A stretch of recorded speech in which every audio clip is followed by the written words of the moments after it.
See the rainbow a little bit there still. The Heceta Head Lighthouse in Florence, Oregon.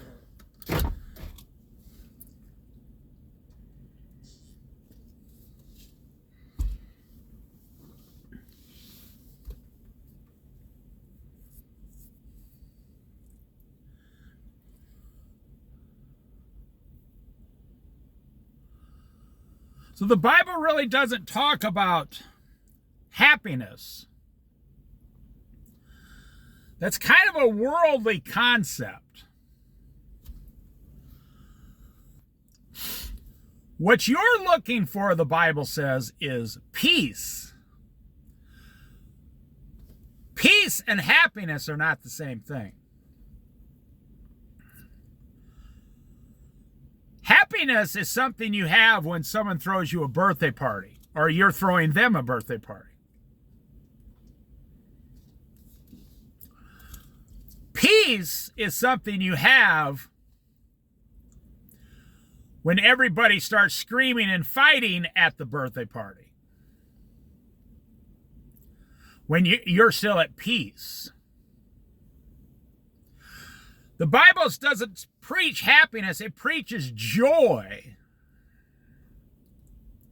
Jesus never said he was happy, he said his joy was complete. Jesus was full of joy, like this rainbow out here. I mean, I can hike to the lighthouse here and be happy. But I've seen people hiking to the lighthouse and arguing with each other.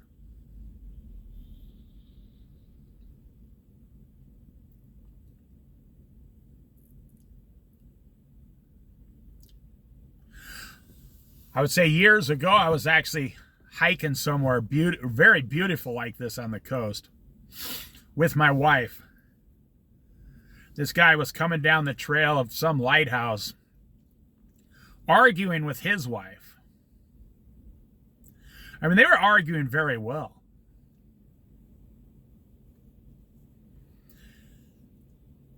And they looked at us and kind of got embarrassed. Now, he was a younger guy than me. And he said, "Hey, sorry, man, you had to hear that." I said, "Can I give you some advice?" I opened my big fat mouth. He looks at me and goes, "Yeah, sure." I said, "You're on a lighthouse trail right now." And he says, "Yes, I am." I said, "You can argue in the car." And they looked right at each other. I said, "You can argue in the car. You need to have a rule. Once you get out of the car, the arguing stops. Now you're on the trail. You say, okay, we had our argument. Now we're going to go to the lighthouse and enjoy it."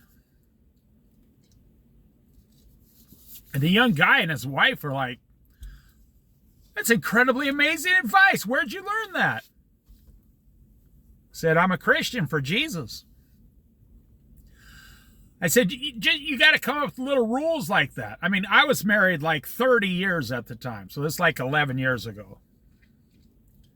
And they were married like 5 years. I said, so what you're doing is when you walk up to the lighthouse, you're allowing the argument that you had back in the city to destroy your lighthouse experience. I said, don't allow that over there to destroy this over here. Because now you're just going to go home and say, I went to the lighthouse, but I didn't experience it. I didn't enjoy it. I didn't. And they looked at each other and smiled, and I'm not making this up. The guy actually said, "Honey, we're going to hike back up to the lighthouse and enjoy it." I mean, they were only like half a mile away from it. And I smiled. I said, yeah, you can argue when you get back in the car.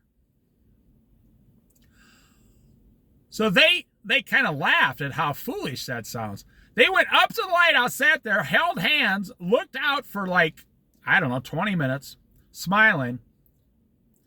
And on the way back down, they saw me. It takes me longer because I make videos and stuff.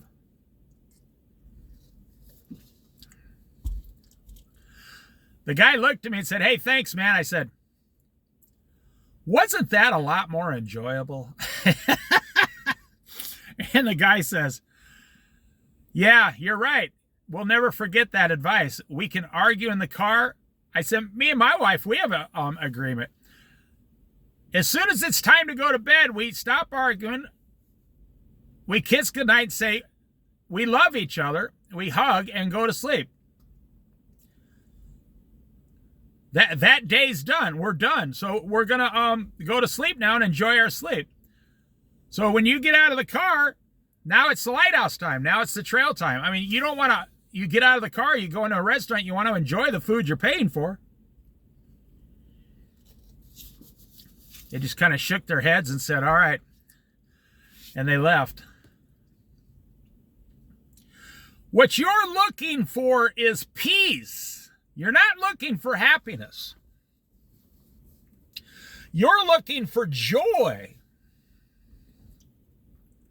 You're not looking for happiness. Happiness is sometimes it's here, sometimes it's not. What if you went to work and they announced, okay, everybody's laid off. We're closing the company. Y'all get 3 months severance pay, and then you go on unemployment. Good luck to all of you. Thanks for all your hard work, and thanks for making all the owners very wealthy, but we're leaving now. Would you be happy about that? No, your happiness can be crushed in 1 hour with bad news. But the question you have to ask yourself, would you be at peace during that situation? You don't have to be at peace with the situation. The situation is something you can't control. It's out of your control. Now you can start taking steps to, take it to your advantage, I would say. But would you be at peace with yourself? Saying, well, I worked here 10 years. I've been saving $2,500 a year in my 401k. Over 10 years, I lost 30 pounds. I paid off all my debt in 10 years. I think I'll take this 3 months and go fishing with my family. Could you do that? Because you were at peace the whole time. You're looking for peace. You're looking for joy. You're not looking for happiness, because happiness is a modern day concept.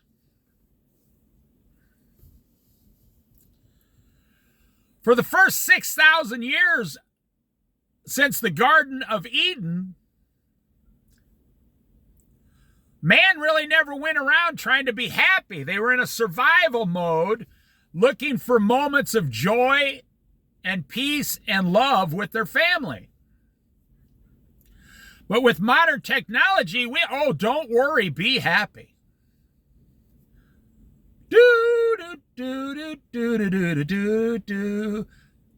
Don't worry, be happy. Hey man, don't worry, be happy. Yes, you can do that for about a couple hours a day. But what you really want to do is you want to marry someone who's at peace. Look at those waves crashing there. You want to marry someone who's at peace with themselves. You see, how can I sit here and be at peace with these crashing waves? I mean, the world teaches me that only if the ocean is calm like glass, and it's sunny and it's shining, and it's a magical moment. That's why you got a whole generation of young people under 45 years old looking for the wrong thing in this world. They're looking for those magical memories. But Jesus is telling you how to be at peace all the time.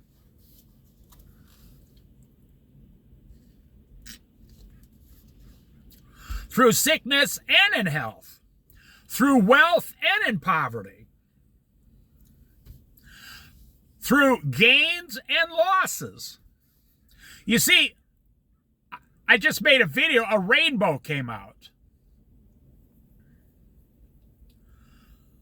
So yeah, the rainbow probably made me happy for 10 minutes. But the rainbow's gone now. So my happiness left with the rainbow. It vaporized. That's what I'm saying. The rainbow didn't make me happy. Now pay very close attention. Because I wasn't looking for happiness. Through Jesus Christ, I'm given peace and joy and hope and love. And so when the rainbow appeared in front of me, I already had peace, joy, hope, and love in my heart. The rainbow was just like the whipped cream on top of the cake.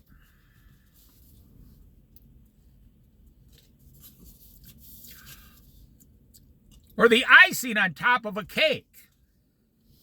However, usually in the old days, the cake had no icing. Icing was very expensive back then. So all they had was birthday cake, no icing.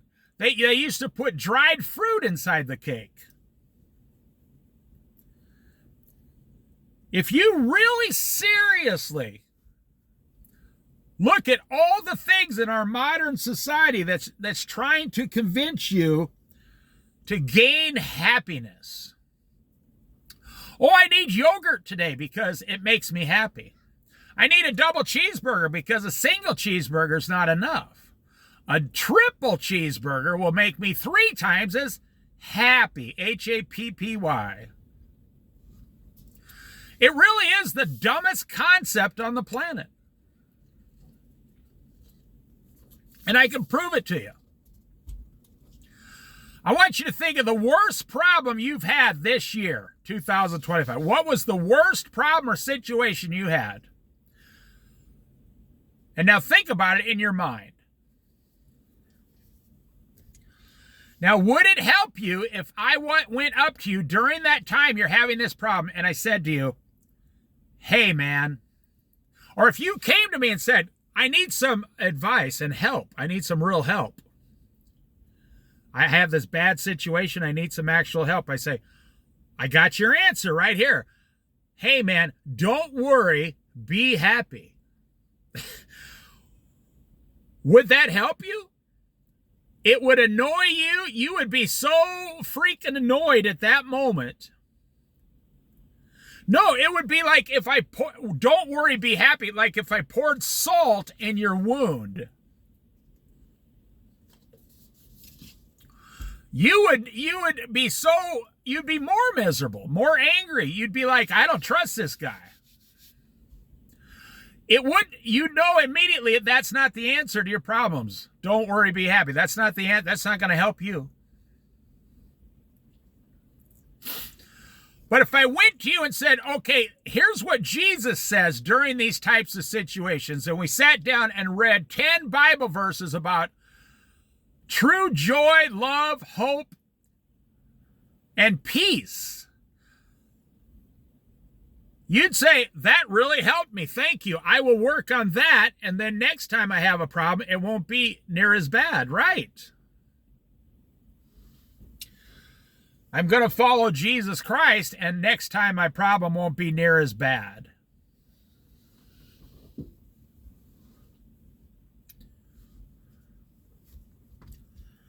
That's why I said in a previous video, I was looking at a video, this Buddhist monk. Now, I'm not Buddhist, no. But they said, can you teach, the young girl was interviewing him, can you teach me how to find happiness?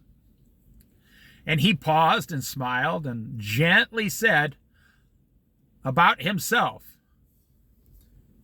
He said, I'm not looking for happiness, so I don't know where to find it. And that just blew the young girl's mind, like, you're not looking for happiness. And he said, like Jesus, he said, happiness comes and goes, up and down. He said, I'm looking for peace and joy.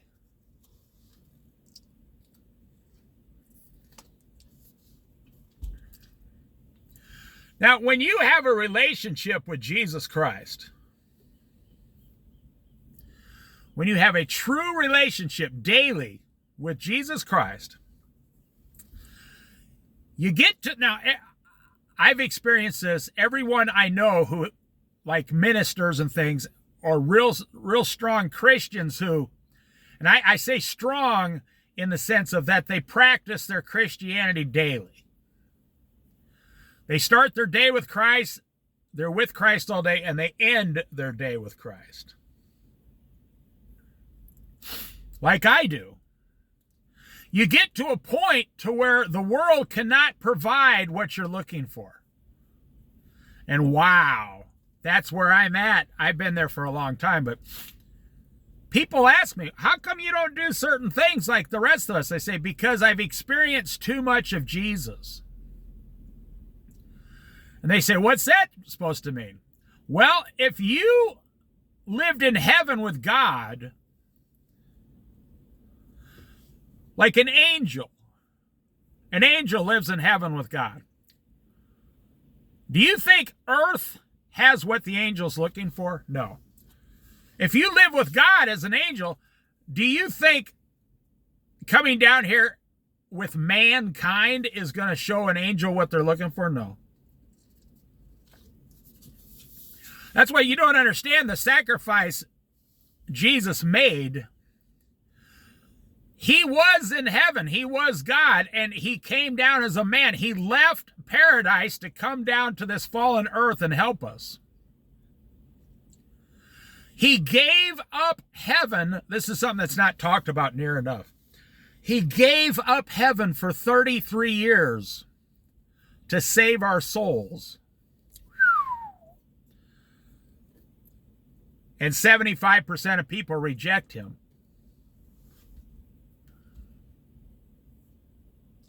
See, I see these tourists all the time. I'm looking at them right now beside me.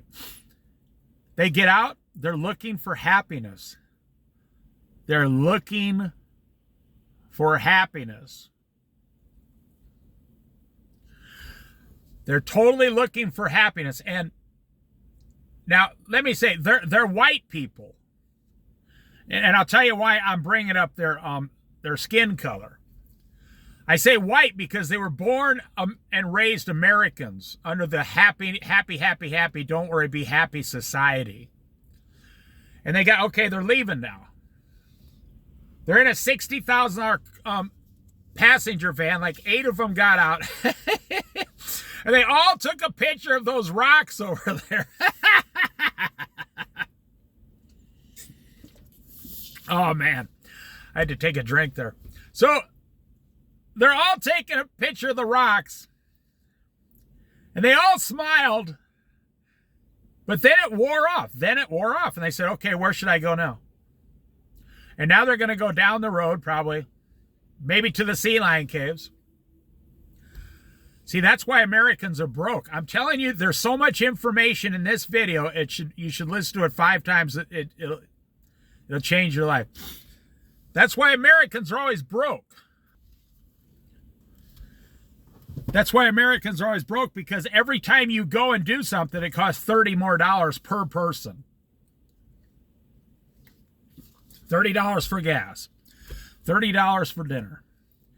$30 to go to the sea lion caves. $30 to go to the Oregon Coast Aquarium.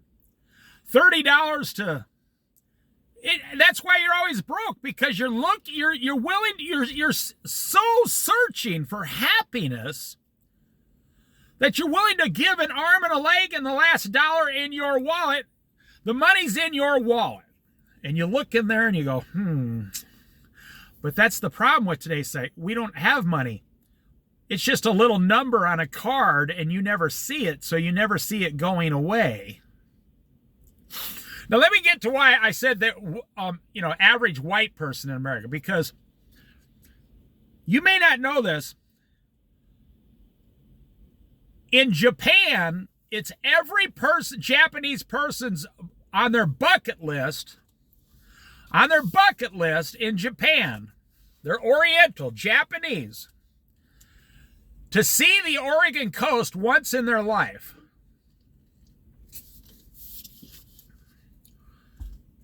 Because, they look at a map and they see Japan and the currents flow and they come over towards America to the east, right on the Oregon coast.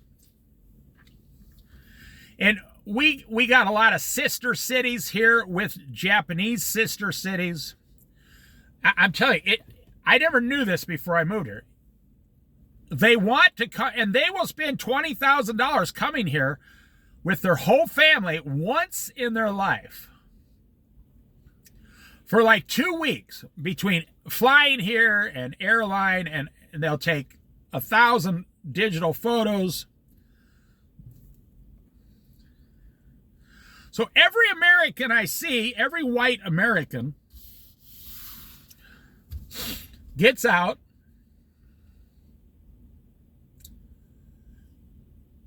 they take their photos, they put them on Facebook or Instagram, and then they leave.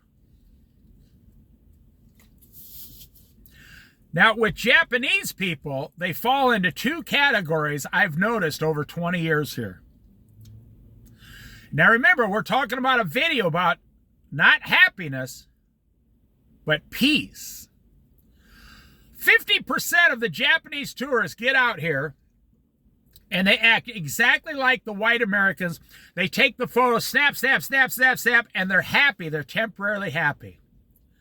However, it's because of the Japanese Oriental culture. The other 50% are at peace,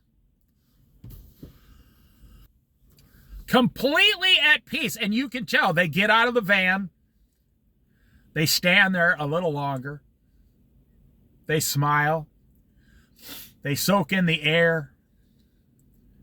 They're like old samurai warriors, like Buddhist monks. I mean, they get out, they look around first and soak it all in. And they'll come up here on the beach and they'll put their hands behind their back and walk slowly. You see, they are already peaceful. So now they're just going to go and enjoy what is in front of them. And I notice none of them have a cell phone in their hand and none of them have a camera on them.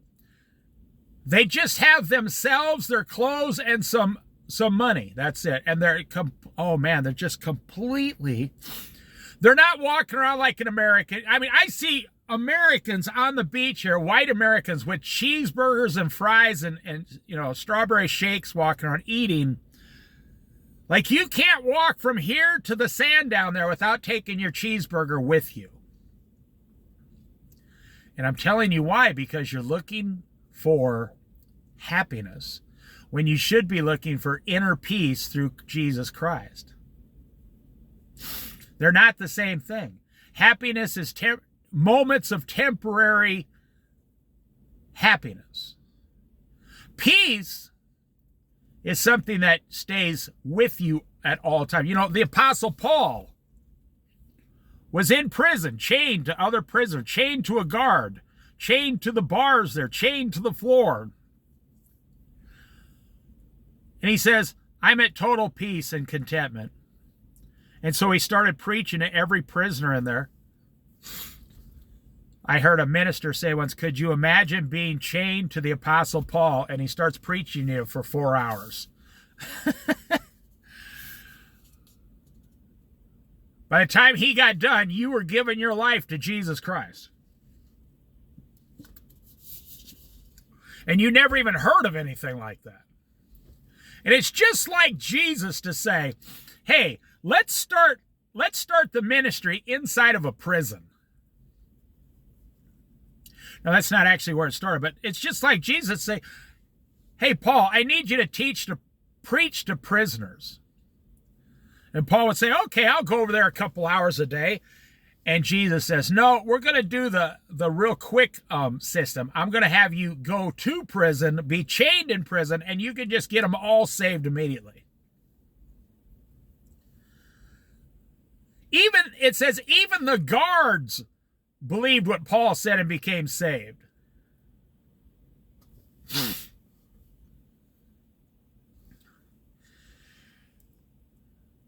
So these Japanese men and women get out, 50% of them. And I tell you what, these are the people they got real money because they don't need any money. I know a guy who's been on Social Security for 15 years. He's never once cashed a single Social Security check. Because he still works just enough to pay all his bills and everything.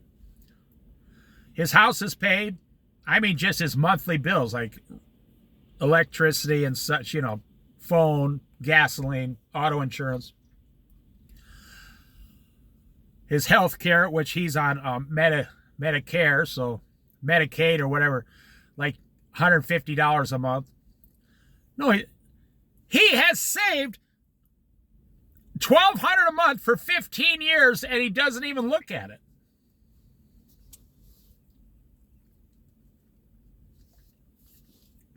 I knew a farmer in Iowa. His son-in-law was telling me,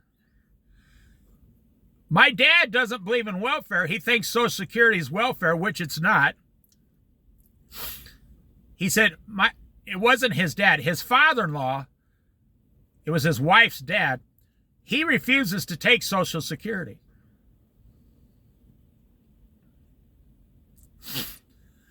Because he's been a farmer for 70 years on the same property and has provided everything he's ever needed. He said, and he's already a millionaire.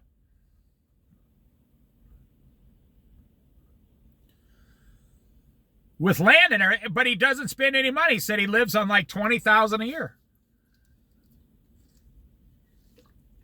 And he still goes out every day on his tractor and works. I said, yeah, but the Social Security is his.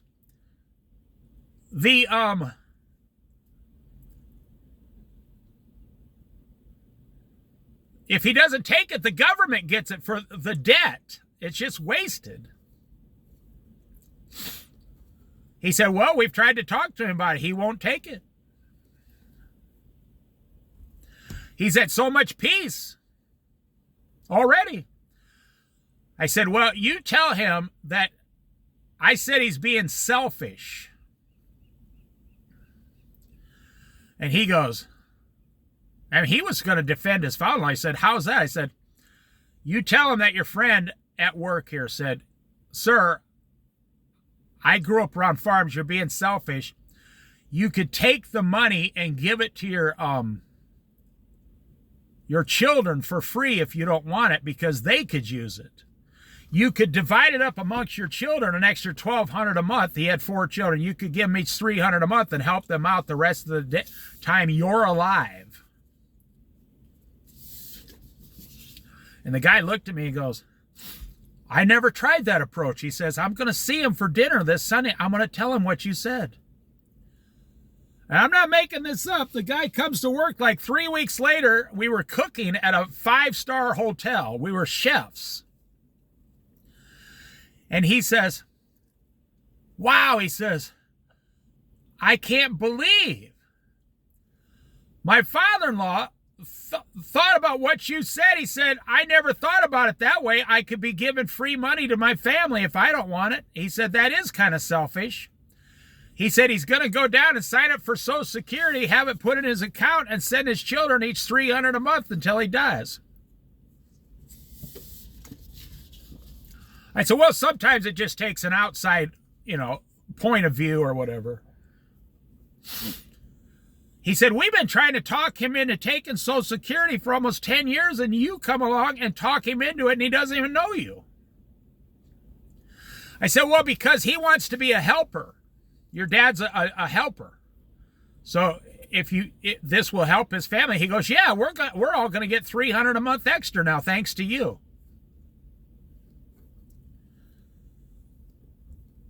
I said, well, it wasn't me. It was Jesus gave me the idea. These ideas come from Jesus above. Well, let me wrap this up. You're not looking for happiness. You think you are. But happiness, my friend, is temporary. Happiness is temporary insanity is what it really is. And you know the reason you're looking for happiness, that's the reason you drink alcohol. It's the reason you smoke cigarettes. It's the reason you take drugs. It's the reason you go to the doctor 3 or 4 times more than you actually need to. It's the reason you have all this, extra insurances that you'll never need. It's the reason you give a large portion of your work money to your job at the 401k. It's the reason you invest into the stock market. It's the reason you have an up and down yo-yo diet. On the holidays, you're gaining weight, and the rest of the year, you're trying to lose the weight you gained because you weren't happy. It's the reason your family screams and yells at each other on Thanksgiving. What your soul is looking for is peace. Because happiness is temporary. Peace is everlasting. And on earth, you can have peace in any situation on earth.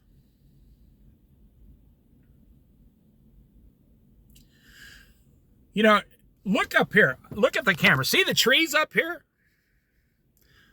There's a raging ocean all winter long. You think those trees care? No, they just sit there like, we're fine.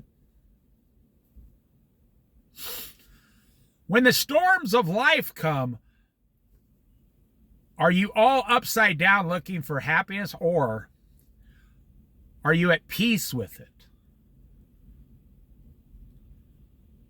Now, none of this is from me. This is from Jesus Christ.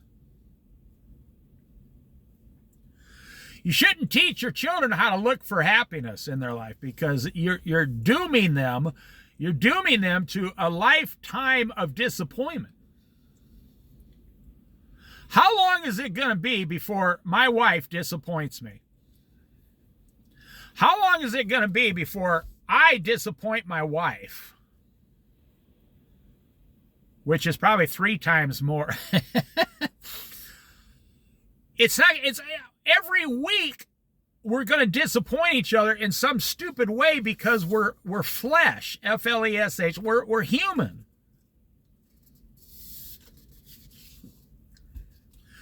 Because if I'm looking, I'm going to marry someone so I can be happy. How many times do we teach our little girls, well, not little girls, but our 20-year-old girls, they say, I'm going to get married. And what does the mother say? Well, honey, does he make you happy? Does Bob or Roger or Phil, do they make you happy, honey? And the girl says, it's in the movies all the time, well, I think he does. Well, then you should get married to him and hope that you can find happiness together for the next 60 years. That's a couple that's in a lifetime of disappointment. If you don't look for, how could your spouse ever give you happiness, something that doesn't really exist? It's just a modern day concept. And how could your spouse ever give you joy? Because only Jesus Christ can teach you and give you the gift of joy or peace. How could your children ever give you peace? They're always screaming and yelling. But if you're looking for happiness, joy, peace through other humans, you're not going to get it. But if you're looking for peace through the Word of God, through Jesus Christ, you will receive it. Ask, and you shall find. Seek, knock, ask, seek, and knock. Jesus says, draw near to me, and I will draw near to you. Well, one of the things that Jesus is peaceful in heaven. He's at peace with everything he did. He's at peace. Death has been conquered. Sin has been destroyed, even though, I'm talking about eternal sin, even though people still sin down here. But if you work on your own individual peace, your marriage will go 100 times better. If you wake up to your spouse and say, I'm at peace with God, and I'm at peace with what the world is holding or going through, I'm at peace with my eternity, and then you look at your spouse and say, how can I help you? Instead of looking at your spouse and saying, you need to give me something all the time. No, you look at your spouse and say, how can I help you today, sweetheart? And if you have that attitude, see, I'm not looking for my wife to make me happy today. That might blow your mind, but she doesn't have the ability to give me what I'm looking for. If anything, I'm at peace with Jesus Christ, so I'm looking at my wife as how can I help her today? That gives me moments of joy and peace by helping my spouse, not by trying to take something from them, not by, me and my wife, we have never once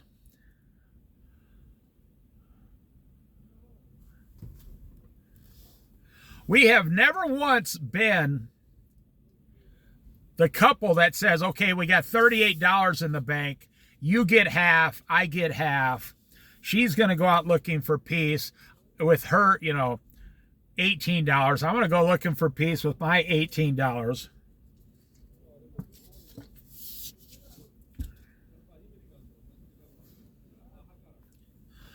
The only thing that would bring is division. That would divide us. That's why these cultures who see their wife,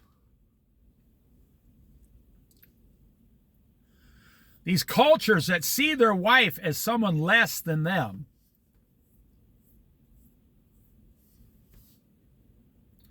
that never works.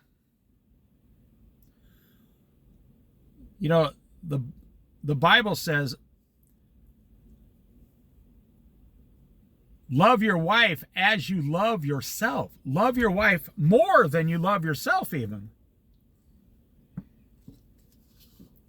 Well, I'm going to end the video. I could go on and on and on. But I'm telling you, you're not looking for happiness because it's not a real thing. It's a man-made modern concept. What you're looking for is the peace that only Jesus Christ can provide. When you achieve that peacefulness, then it doesn't matter what the world's doing, you're going to be at peace through the situation.